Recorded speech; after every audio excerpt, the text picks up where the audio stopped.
मुझसे पूछा गया था कि क्या है, किसी डायरेक्टर के असिस्टेंट ने पूछा था क्या है, मैंने कहा एक्टर हैं।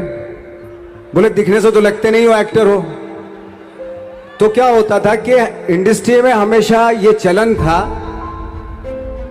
कि एक्टर हीरो जो होता है वो 6 फुट का होता है और गोरा होता है और लंबा चौड़ा बल्ले छल्ले होते हैं।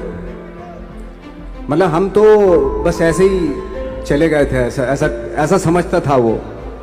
और शिप्रा, मैं ये आपको यकीन दिलाना चाहता हूं इस चीज का कि मेरे खुद के रिश्तेदारों ने भी, जब मैंने उनसे इच्छा जाहिर की कि मैं एक्टर बनना चाहता हूं, तो उन्होंने भी मुझे डीमोरलाइज किया कि पहले शक्ल तो देख ले अपनी, क्योंकि 5 फुट का छोटा पतला दुबला सा आदमी, काला कलूटा। मुझे खुद को पता नहीं था कि इंडस्ट्री में मेरा क्या हाल होगा, बट एक जिद थी और हजारों लाखों, मतलब सालों साल से इंडस्ट्री में सिर्फ यही चलन था कि एक्टर तो, हीरो तो जो है ऐसा होता है। लेकिन सब ऑड सिचुएशंस के बावजूद भी गए। लेकिन एक चीज मेरे दिमाग में थी कि जो सब कर रहे हैं वो नहीं करना है, तो अलग क्या करूं, अलग क्या होना चाहिए। उसके लिए ट्रेनिंग की जरूरत थी, जो मैंने नेशनल स्कूल ऑफ ड्रामा में आके ट्रेनिंग ली। 3 साल मैंने एक्टिंग की पढ़ाई की वहां पे, और अपनी क्राफ्ट के बारे में समझा कि एक्चुअली इस पर्सनैलिटी में अगर मैं लोगों को इम्प्रेस करना चाहता हूं, उसके लिए एजुकेशन की बहुत जरूरत है। या जो भी आप काम कर रहे हो उसमें क्राफ्ट, उसका एक्सपर्ट होना बहुत जरूरी होता है। ऐसे ही हवा में नहीं कि जैसे पहले होता था, अरे यार तो बहुत खूबसूरत दिखता, फिल्मों में जाके काम करना शुरू कर दे। ऐसा नहीं, किसी चीज को बारीकी से जानना, उसके लिए ट्रेनिंग की, एक्सपर्ट्स की, एक्सपीरियंस की जरूरत होती है। तो मैंने ट्रेनिंग ली नेशनल स्कूल ऑफ ड्रामा से, और 2000 में मैं पहुंच गया मुंबई। मुंबई पहुंचने के बाद जब हम किसी ऑफिस में जाते थे, आई थिंक उससे पहले चलन नहीं था बिल्कुल भी। हम लोग गए, जैसे मैंने बताया कि ऑफिस में खड़े हो के, भाई हम एक्टर हैं, काम दोगे क्या? तो बोले पहले हुलिया तो देख अपना तू। तो ये हर बार सुनने के लिए मिलता था, और वो बात भी सही थी, क्योंकि उससे पहले कभी कोई आपने देखा नहीं होगा कोई इतना बड़ा, कोई इतनी सी पर्सनैलिटी का 5 फुट 6 इंच का आदमी, पतला दुबला सा मरियल सा, कि कभी ये इस तरह के लोग एक्टर भी बन सकते हैं, हीरो भी बन सकते हैं, स्टार भी बन सकते हैं। ऐसा चलन था ही नहीं। मैं कॉन्फिडेंट था बिकॉज ऑफ माई ट्रेनिंग। मैंने ट्रेनिंग ली थी और अपनी क्राफ्ट के बारे में बहुत अच्छे से जानता था मैं, और उस चीज का सिर्फ कॉन्फिडेंस था मुझे कि आज नहीं तो कल, कल नहीं तो परसों, या 10 साल या 20 साल या 30 साल के बाद नंबर जरूर आएगा मेरा। मैंने कभी भी अपने को टारगेट नहीं दिया मैंने कि अगर 2 साल ट्राई करके देखता हूं, उसमें अगर हो गया तो ठीक है, वरना कोई दूसरा फील्ड अपना लूंगा। ऐसा कभी नहीं। जिस चीज का पैशन होता है, जज्बा होता है, अगर आप दिल से चाह लो ना, तो पूरी दुनिया झुक जाती है उसके ऊपर। उसको पूरा करने के लिए पूरी कायनात एक हो जाती है कि इस आदमी की जिद के लिए, इस आदमी की जिद के आगे झुकना पड़ेगा, और पूरी दुनिया झुकती है आपकी जिद के आगे। लेकिन आपको जिद्दी होना पड़ता है, आपको बहुत सारे सेक्रीफाइस भी करने पड़ते हैं, क्योंकि ये आपने चाहा है। परीक्षा देनी पड़ती है आपको, जितना बड़ा इम्तिहान होगा उतनी बड़ी परीक्षा भी देनी पड़ेगी। आसान काम नहीं है। छोटे छोटे टारगेट बनाएंगे तो छोटों में निपटारा हो जाएगा। हमेशा अपने आप को टारगेट बढ़ा दो।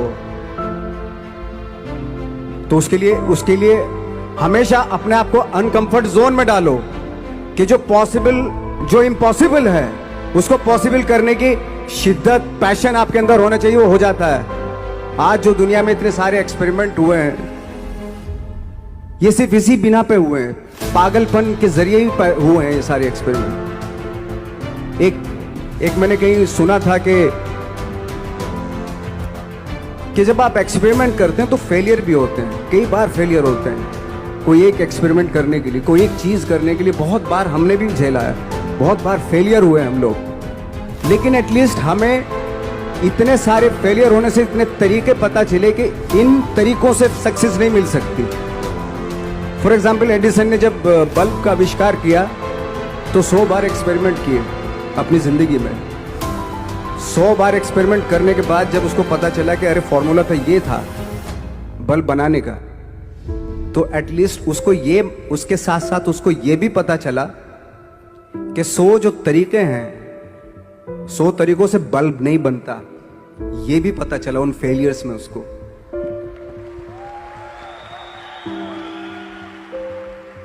जब हम लोग मुंबई आए तो हमें मालूम था हमारे पास पर्सनैलिटी नहीं है, हमारे पास बैक नहीं है, या हमारे फादर दादा परदादा तो फिल्म इंडस्ट्री में है नहीं, हम ही हैं, तो हमें क्या करना चाहिए। इसलिए लोगों के बीच में घुसे रहते थे, आम लोगों के बीच में घुसे रहते थे, उनका एक्सपीरियंस सुनते थे, उनको ऑब्जर्व करते थे। तो आई थिंक मेरे पास 15 साल तक, 10-12 साल तक कोई काम नहीं था। जैसे आपने बताया कि बहुत ही 10-10 सेकंड के रोल करके घर में आके बैठ जाए, तो पूरे साल खाली बैठे रहते थे हम लोग। लेकिन एक चीज थी कि लोगों के बीच में रहते थे। लोगों के बीच में रहने से ये एहसास हुआ हमें कि तरह तरह के लोग हैं, लेकिन हमारी इंडस्ट्री में सिर्फ एक ही तरह की एक्टिंग होती है। हजारों करोड़ों लोग हैं इस दुनिया में, लेकिन एक्टिंग सिर्फ एक ही तरीके से होती है हमारे यहाँ। तो मुझे लगा यार ये, मैं तो ट्रेन भी हूँ, मुझसे अपनी आर्ट भी आती है, और हजारों लोगों को मैं ऑब्जर्व भी कर रहा हूँ, तो ये तो सबसे अच्छा सूत्र है। इससे तो मैं बहुत कुछ कर जाऊंगा। तो जब ये सूत्र पता चला मुझे कि अब मैं ये जो हजारों लोगों को मैंने ऑब्जर्व किया है, अब जब भी मुझे कोई रोल मिलेगा उन्हीं में से वो एक इंसान होगा। उसी में वो ठाकरे, बाला साहब ठाकरे होंगे, उसी में मंटो होगा, उसी में गणेश गायतोंडे होगा, उसी में फैजल खान होगा,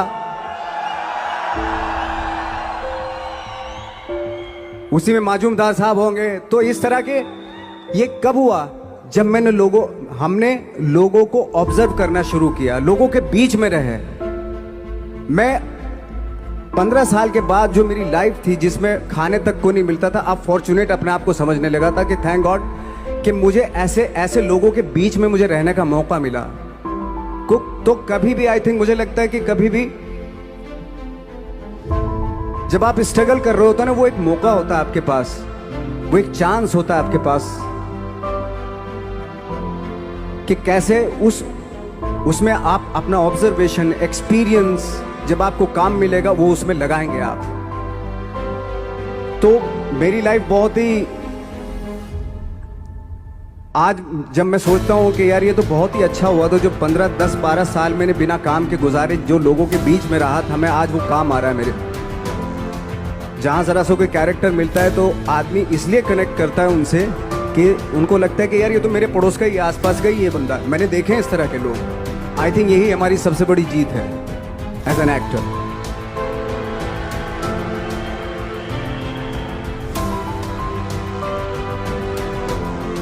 ऑफ कोर्स स्ट्रगल में बहुत सारी चीजें सेक्रीफाइस करनी पड़ती हैं, क्योंकि खुजली आपको हुई है, आप ही को मिटानी पड़ेगी, यू नो।